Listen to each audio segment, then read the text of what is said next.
Close on, historic airport poster, Lester Bester and glamorous French actress Martine Carroll, who can't wait to swim naked in the bay. They've come in on the seaplane. Oh, the allure of the coral route, an island-hopping extravaganza for the world's glitziest people. Welcome to the République du Banga Banga. And, as any expat on the Côte de Banga will tell you, watch for falling coconuts.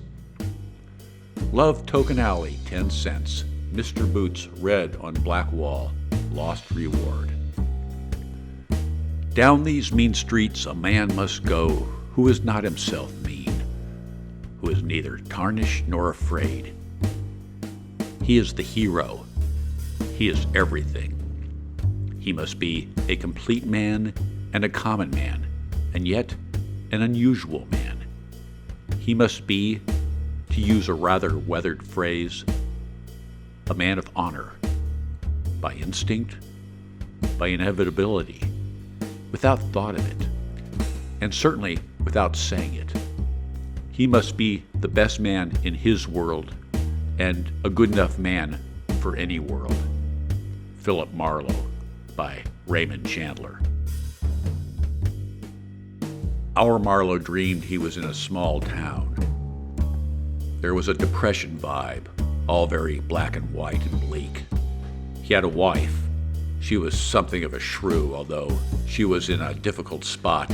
He was not making things better. He hoped she wasn't pregnant. This was her family. They were not like him. He was to work in a gas station doing something menial, although even for that task he had no particular ability, could feel he was being looked at with a wary eye. They were nice enough to his face, but he was a shifty intruder. He scanned the town and didn't see any other occupation that seemed to suit him. His feeling was one of helplessness and desperation. Where did he fit in? He couldn't do anything with tools. He knew what he didn't want to do, was very keen about that, but had no idea what he wanted to do or could do. And there wasn't any job available to him that he seemed the least bit qualified for. And while he should have felt lucky for her family and lucky for food and shelter, when so many others were in a worse situation, and not felt special or superior or arrogant or deserving of better, his one thought was of escape. The wife would have to stay behind. There was no thought of taking her. No thought of her feelings whatsoever, other than she was an extension of something he wanted to avoid. This was a cowardly act, an unworthy act, an ungentlemanly act, but all he could think about was reaching the highway and sticking out his thumb. Where would he go? How would he live? How would he survive? No answers, only desperation. He hears Tom Waits. I'll turn my face to the highway. I'll turn my back on you. The dream was unremarkable. There was little action, no surreal images, more the feeling of being helpless in a world where he didn't fit in and was meant for something different, and his ability to leave others behind to follow that quest, no matter how selfish or foolhardy, and with remarkably little guilt or regret, was intensely, uncomfortably revealing. Who he was at the core, selfish. And how many deluded dreamers like himself make their way to Love Token Alley every day. Step up, 3 wishes, 10 cents. Lucky those with the lucky dime, Love Token Alley. Who will be kissed by the gypsies? Whose hopes will be dashed? Who will fall in love? Something forbidding about this haunt of the demi-monde.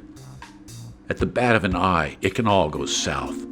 The place is lousy with chiselers, grifters, mangy lone wolves, and small-time plug-ugly hoods, who all think they're smoother than an oyster in satin pants, but few are as slick as they think they are.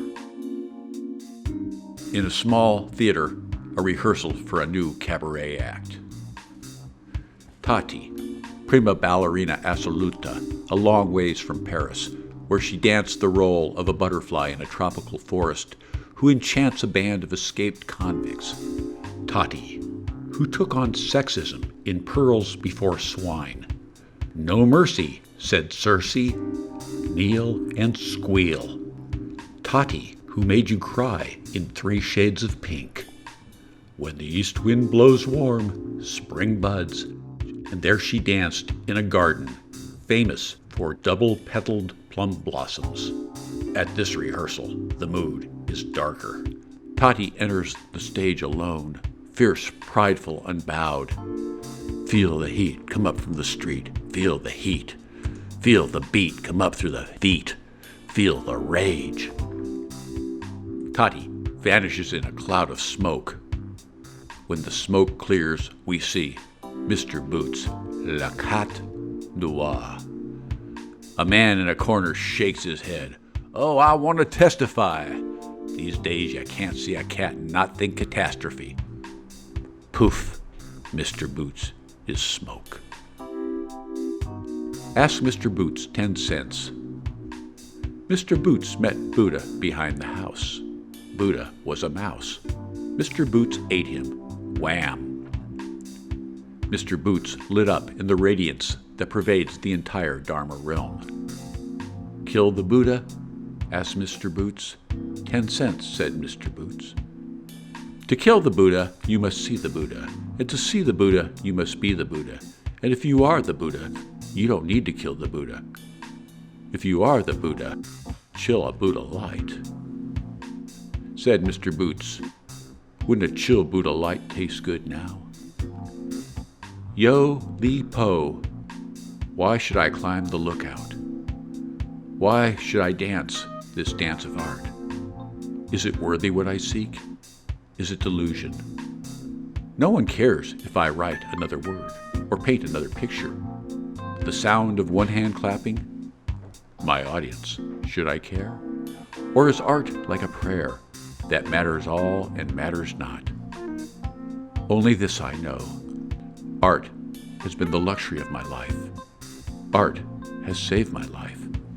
I deem it holy. Seek transcendence. Give thanks.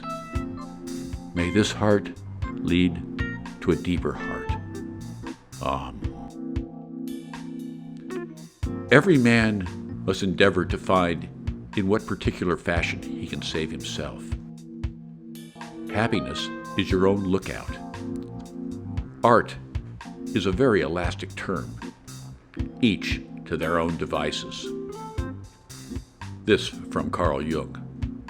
What we seek through art is a thunderclap that will make possible a moment for a metamorphosis of the gods, the expression of the unconscious man within, a single infinitesimal unit on whom the world depends, that peculiar flower of human ingenuity as it applies to art and the idea of art as a perpetual move forward, anticipating changes to come, and breaks down what is beautiful in form and meaning.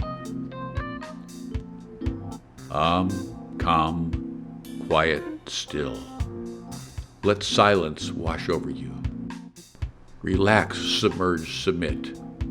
Breathe in, breathe out. Being and nothing come from each other. Yin, yang. Imagination is a survival tool. Dreams, waking metaphors, surreal objects, and jarring juxtaposition, where the clues come from. A mosaic, a magic glass, a kaleidoscope. Images reflect and refract. However you play it, you are helpless if you do not see the lover within and without. A lover sees the beloved everywhere. Everywhere the lover hears the beloved's laugh. The enlightened spirit perceives beauty in 10,000 variations.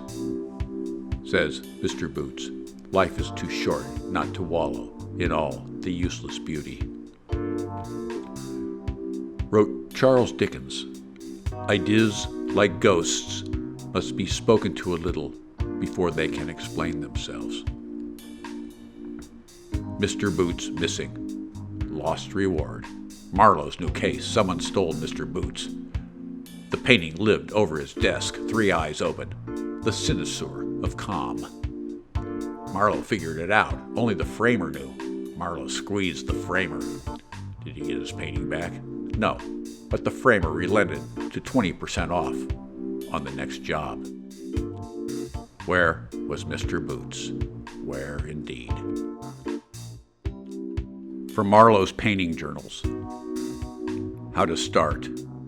Why not mid-sentence? Who explains anymore? It dribbles, it drabbles, comes out as nonsense. I wait. I doubt. I doubt mightily. I dream I invented the hammerless nail.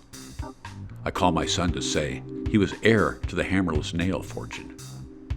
He is not reassured. We take our dreams seriously, and my son is the greater dreamer. If dreaming an art, he is an artist dreamer. How to get paid? The rub. My son can dream of being other people. This I cannot do. I am always in my body.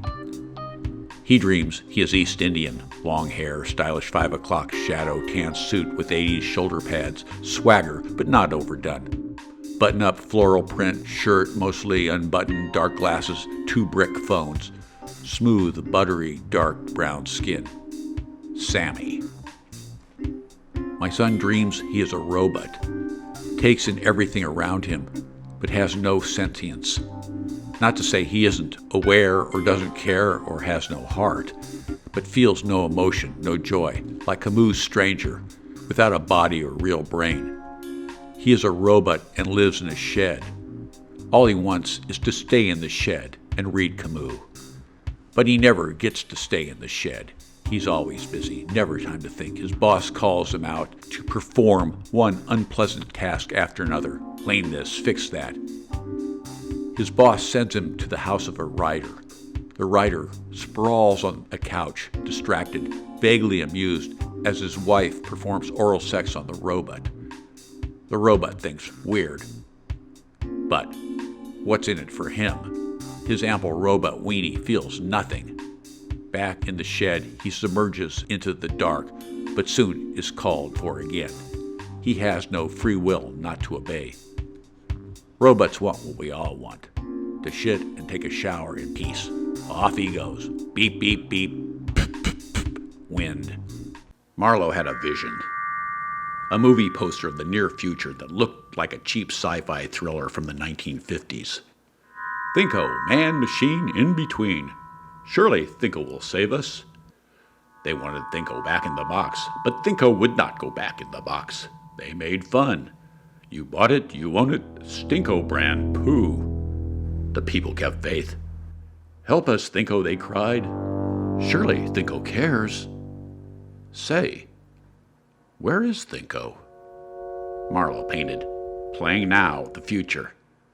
If this is a glimpse, it's not looking good.